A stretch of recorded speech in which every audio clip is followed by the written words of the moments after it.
Form 26AS यानी form 26AS किस काम आता है, कहां से मिलता है और इनकम टैक्स भरने के लिए क्यों जरूरी है। आज के इस वीडियो में हम बात करने वाले हैं फॉर्म 26AS के बारे में। ये फॉर्म 26AS क्या है और कैसे मिलेगा। आपने अभी तक हमारे चैनल को सब्सक्राइब नहीं किया तो सब्सक्राइब कर लें, क्योंकि आपको मालूम है हमारा मिशन है इंडिया को फाइनेंशियल हेल्प बनाना। तो आप हमारे उस मिशन में जुड़ के हमारा साथ दे सकते हैं। आइए चलते हैं। नमस्कार दोस्तों, मैं हूं शैलेंद्र और स्वागत है आपका मार्केट मिस्ट्री चैनल में। जैसे कि हम बात कर रहे थे फॉर्म 26AS। ये फॉर्म 26AS क्या है और कहां से मिलता है, क्यों जरूरी है हमें इनकम टैक्स भरने समय।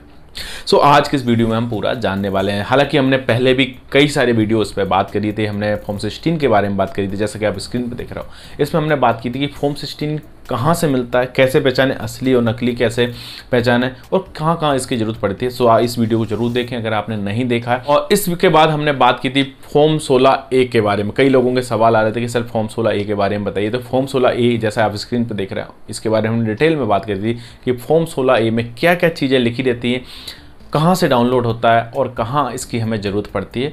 उसके बारे में हम डिटेल में बात की थी। उसकी लिंक भी हम वीडियो डिस्क्रिप्शन में दे रहे हैं, तो वहाँ से जरूर देखिएगा। आज की इस वीडियो में हम बात कर रहे हैं फॉर्म 26AS। अगर आप इनकम टैक्स भरते हैं, आपका टैक्स कटता है, तो बहुत ज़्यादा इंपॉर्टेंट है फॉर्म 26AS। सबसे पहले हम बात करते हैं फॉर्म 26AS क्या होता है। देखिए, फॉर्म 26AS एक टैक्स स्टेटमेंट है।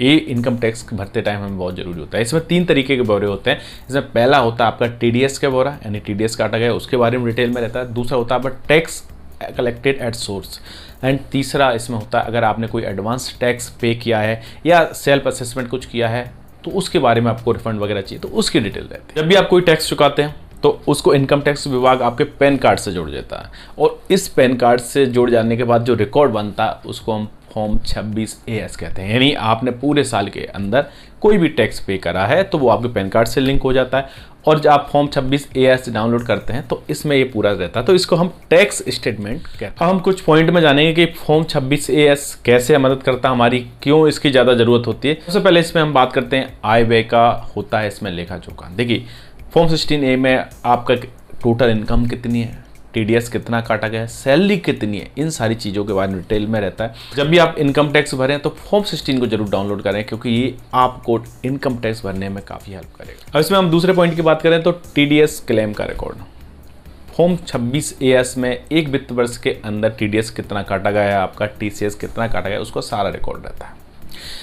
किन TDS पे आपने काटने से मैंने कह दिया और किन TDS को आपने कम काटने के लिए बोला गया, उन सब का भी रिकॉर्ड रहता है। साथ ही साथ अगर आप किसी संस्था में जॉब करते हैं कहीं भी और वहाँ पे आपका TDS काटा जाता है तो आप फॉर्म 26AS से मिलान कर सकते हैं। हो सकता है उस संस्था ने जो TDS काटा है वो सही गवर्नमेंट को यानी सरकार को जमा करा है नहीं करा है, वो आप फॉर्म 26AS से डाउनलोड करके मिलान कर सकते हैं, जिससे आपको क्लैरिटी आएगी कि आपका टैक्स जो कटा है वो जमा हुआ या नहीं हुआ। इसमें हम तीसरे पॉइंट की बात करें तो ज़्यादा इनकम टैक्स जमा का रिकॉर्ड।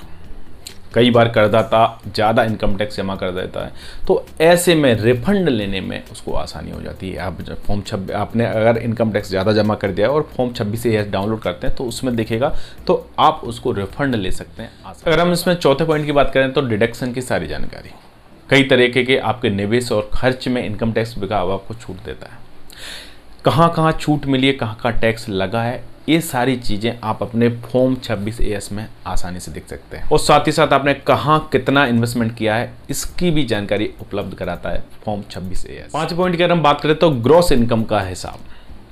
करदाता की टैक्स फ्री इनकम और अलाउंसेस को घटाने के बाद जो इनकम बचती है उसको हम ग्रॉस इनकम कहते हैं। ग्रॉस इनकम हमेशा 80C से 80U के बीच जो मिलने वाली डिडक्शन से पहले की होती है, इसको हम फॉर्म 26AS में आसानी से देख सकते हैं। और इसमें अपने छठवें और आखिरी पॉइंट की बात करते हैं टैक्सेबल इनकम का रिकॉर्ड। ग्रॉस इनकम में से जब हम सेक्शन 80C से 80U के बीच की जो डिडक्शन को हम घटा देते हैं, उसके बाद जो इनकम बचती है उसको हम टैक्सेबल इनकम बोलते हैं। यानी 80C से 80U के बीच की जो डिडक्शन है उससे पहले वाली इनकम, यानी डिडक्शन किए बिना जो इनकम बचती है उसको हम ग्रॉस इनकम कहते हैं। डिडक्शन के बाद बची हुई इनकम को हम टैक्सेबल इनकम कहते हैं।